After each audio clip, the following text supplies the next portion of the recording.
just inside the left upright. It's a tough football environment. The crowd's into it. I'm really happy we got a win. We now welcome back to the show a man with over 27 years of NFL experience, a 5-time NFL Executive of the Year, 3-time Super Bowl champion as the Vice President of Player Personnel with the New England Patriots. I was with him on Sunday in Foxborough, so I get to welcome back our NFL Network front office analyst, Scott Pioli. Good to see you. Good morning, Kay. Good morning, everybody. Great to be back. For those wondering, you did not let me keep the Super Bowl ring in exchange for a mug that we did on camera, but we'll talk about that at another time. You and I were there. We got to see the energy. We got to speak to Robert Kraft, all of that. You and I argued on camera. It was great, all happening ahead of that action on Sunday night. What was your experience like that day, and what stood out to you? Okay, first of all, it was a long day. I got there at 9 a.m., got to go on with you and Willie. And it was weird for me because I spent time with the fans, then I spent some time alone. And during the time with the fans, there was almost like this playoff excitement that was mixed with kind of a melancholy and sentimentality. So fans, I could see, were fighting within their own heads. And then even with myself, my own emotions were in this weird place because, again, it was a day of high intensity. But for me personally, it was kind of counterbalanced with this feeling of nostalgia. And so personally, it was kind of just a weird day. And I think it was for a lot of people. But then when you get to the game, there was just so much going on. Initially, I was surprised at how sloppy the game was because Brady had played in the elements before. He played his entire career in the elements. So he was off the mark quite a bit. And I remember seeing that previously in other big games where he starts off that way and he's high with his throws. They're a little bit off the mark. It's just not normal Tommy ball. And it got normalized. So it surprised me how it started, but then he finished like a true champion and showed again exactly why he is the greatest quarterback of all time. The other thing that I thought was really interesting and noteworthy of the game was Mac Jones, because I think you, Willie, and I talked about this. There was no pressure like the pressure that was on Mac Jones. He had more pressure than anybody involved in this game, more than Bill, more than Brady. And to watch how he performed that day, and early in the game, he took some hits. I think one of the most encouraging things was watching Mac Jones play the way that he did in the elements, right? This is a guy who's only a one-year starter at Alabama, didn't play a lot of games in bad weather. It was raining the entire night. It was a fun game to watch. But again, to me, the most memorable part is I'm still trying to get my feelings, together and understand how I felt about the game. And I think a lot of people are feeling that way as well. No doubt. 2 days later, even still. Scott, you're a historian. You would appreciate this. In 1865, Generals Grant and Lee shook hands. And the most anticipated handshake since then happened after this game between Coach Belichick and Tom Brady. And yet it was very brief, very quick. It was less than a second. Somebody timed it because come to find out they had an extended meeting afterwards behind closed doors. What was your take on their decision to make this away from all the camera and all the fans? Kyle, I wasn't surprised at all. As a matter of fact, before the game, I was talking to a few people, and Peter King asked me, what do I think it's going to be like after the game? And I told him my guess is that they're going to do the right thing publicly, show one another respect, shake hands, and then they'll meet afterwards. And that's exactly what they did. And as a matter of fact, I got to see both of them when they came out of that meeting. I was down in the tunnel and with my daughter, and we got to see them and visit with them. And I wasn't surprised at all because these are two fiercely private people. And what we saw unravel, not just in the last week, but in the last 2 years, is a lot of the people outside of the principals involved in the relationship talking about and characterizing how they feel about one another, hearing stories. And I know that they wanted to have time alone. They are not only fiercely private, but they respect one another and they truly, genuinely care about one another. And they want this relationship to stay intact.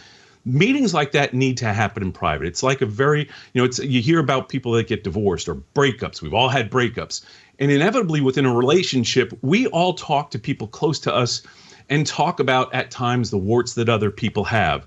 Unfortunately, some people take that information and tell their story built in with their own narrative. And this is what we saw unfold. So to me, I'm really thankful that they grabbed that time together. I wasn't surprised at all. They are going to be going to the Hall of Fame. They will be at one another's Hall of Fame inductions, and their relationship will be fine in the future. All right. Let's talk about another situation with a future Hall of Fame quarterback, the Steelers, Scott. They lost their third game in a row. In week 4, we saw Ben Roethlisberger struggling yet again up in Lambeau. What are the discussions that happen internally when a veteran quarterback who's brought you 2 Super Bowl rings starts to beginning to show some signs of slowing down? Peter, this is a great question. This is something we could spend a half-hour show on because it goes so much deeper than what we see. You know, one of the first lessons I learned in the NFL in 1992, 3, 4, when I was with the Cleveland Browns, it was the end of the Bernie Kosar era. Now, I understand that Bernie Kosar didn't go to 2 Super Bowls and win 2 Super Bowls, but he was an iconic figure in the city and with the owner, Art Modell. And what the truth was Bernie's skills were diminishing. That was headlines in the Cleveland Plain Dealer. And Bill took a lot of heat. And what was happening was there was this player where the career was starting down. He wasn't the best starter for the team at that time, but he wasn't ready to understand that. And then what happens is anytime you have an iconic figure and a great player or a very good player, there are factions. There are people that support the player. There's people that support the coach or the front office. And you've got to go through these things very delicately. And I remember back then, Bill just told the world the truth of what he felt about it, and it didn't help him. He told the truth publicly, and it didn't help him. Fast forward 10 years later, I'm with Bill, and he and I are in the decision-making chairs, and we make the decision that we've got to move on from Drew Bledsoe, another iconic player who has, again, a very good public relationship with the fans. He's got a great relationship with the owner. And I bring these stories up to talk about how complicated these decisions are. And at some point in time, they're going to have to make a decision about Ben Roethlisberger. Ben may be ready. He may not be ready. You know, early in my career, I also heard a great quote from Coach Parcells, and he said, seldom, if ever, in this game do things end the way that you want. And what he was talking about not just players, he was talking about coaches, he was talking about general managers, because all of us are going to get cut and or fired. And in the end, we all want to leave on our own terms, but rarely does that happen. There's a very complicated process that's getting ready to unfold here in Pittsburgh, and I've been through it twice. And I just hope and pray for everybody involved that relationships and respect stay intact. Yeah, Scott, you're absolutely right, man. Earlier in the show, I talked about the fact that I just don't know the Pittsburgh Steelers' succession plan for Ben Roethlisberger, so they're going to have some decisions to make. But we're already looking forward to this Sunday night matchup when my Bills, take on the Chiefs. How does a team approach a measuring stick type game like this, both before the game is played and the evaluation process after the game? Mike, Rob, I think the most important thing is that you approach every game the same. That's what the great ones do. That's what great players do. That's what great coaches do. You have a process in place, and what you need to do is follow your process. I mean, certainly you're going to tweak things during the week in terms of what the execution is going to be, but follow your process.